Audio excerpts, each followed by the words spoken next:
Everyone, welcome back. It's Melanie, your She Shed Scrapper. So today I am back with a one-page layout using the Discover and Create collection from Vicki Boutin.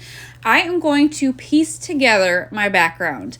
I have this scrap piece left over. I used the other half on another layout and actually used that orange and yellow polka dotted paper on that layout as well. So that's this piece of scrap. And then I am going to use blue for the middle strip. Just kind of going off my photos and the paper, the circular paper, sorry.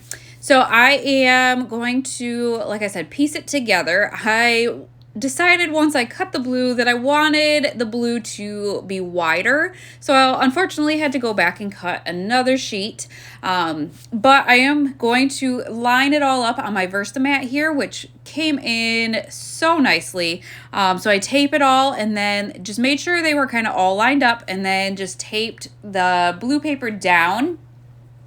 Whether it's a complete square 12 by 12, I don't know, but it's close enough. I kind of figured. So a lot of other times I've mentioned it quite a few times this month, but any paper pads that are white on one side, if I know I'm not going to use a pattern, I will actually tear that out and use that to kind of be my base for piecing together a layout.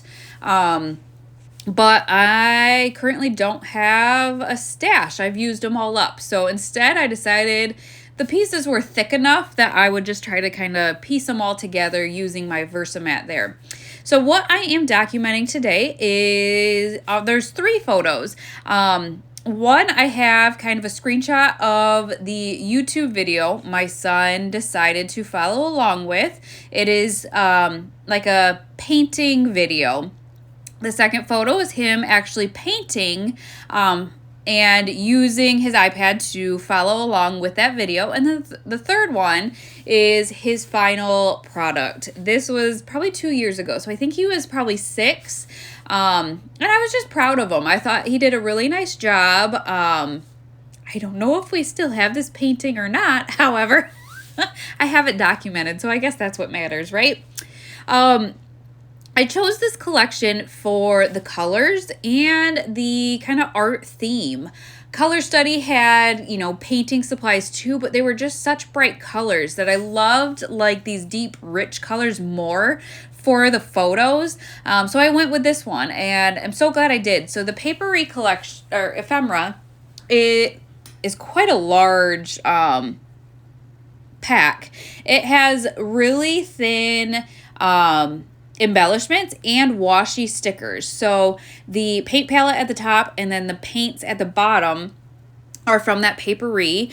The circular sticker is with the phrase that is from the ephemera pack.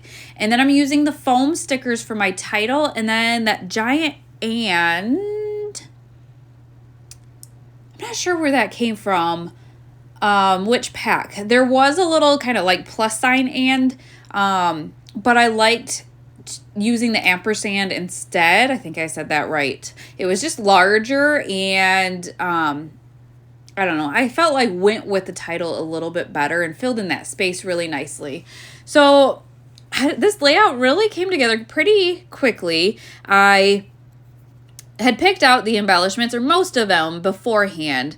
It was just kind of finishing off embellishing at this point, and so I did end up going through the other embellishment pack. I hadn't gone through that before I started.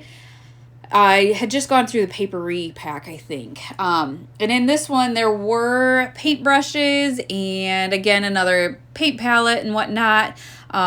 So thought about using paintbrushes. I loved this hand here. I thought it fit in that spot perfectly. It's like that hand and is painting the painting, and I just loved how that looked.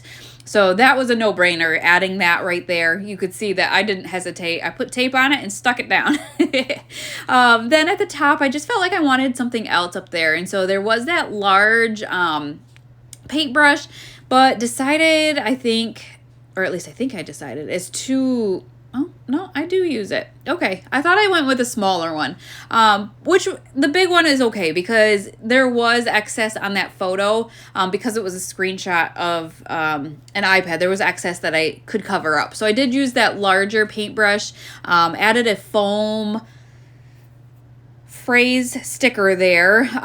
Decided to back that though there was like a tab, and so I decided to use that as a base for that puffy sticker, and then I had a little bit left over and just decided to sneak it in and tuck it in at the bottom cluster. It was just so small that it didn't really matter, but again, it's used and I think it looks fine down there.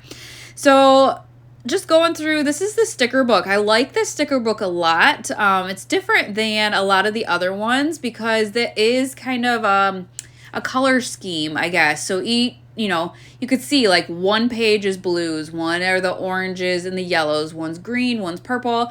I just really like that. I know a lot of people will do a lot of like rainbow layouts, and there are all your embellishments for those rainbow layouts. I thought that was a great idea on Vicki's part. And then lots of different phrase stickers. So I'm just trying to find kind of those finishing touches, whether it's phrase stickers or, the puffy stickers, whatnot. I did end up adding a couple of phrase stickers under the title just to kind of carry that down a little bit. There's nothing else really underneath of it. So I figured if I added a couple of phrase stickers, that does bring that down. The top right is really heavy and there's nothing on the bottom. So the phrase stickers, I can't remember what they say off the top of my head. It's too small for me to see right here, but they kind of form a sentence kind of, and then I added the arrow to like draw attention. Not that the finished product needs any attention drawn to it, but the arrow, added that to finish that off. Now just adding, I believe, just a couple of hearts that I have left on the chipboard sticker sheet, and I think that is going to finish it off. I love the way that this one turns out, and I'm so proud of my son for following along with this video and creating his painting. So I hope you guys enjoyed. I will link the Discover and Create collection down below if you are interested, and we will see you next time. Bye, guys.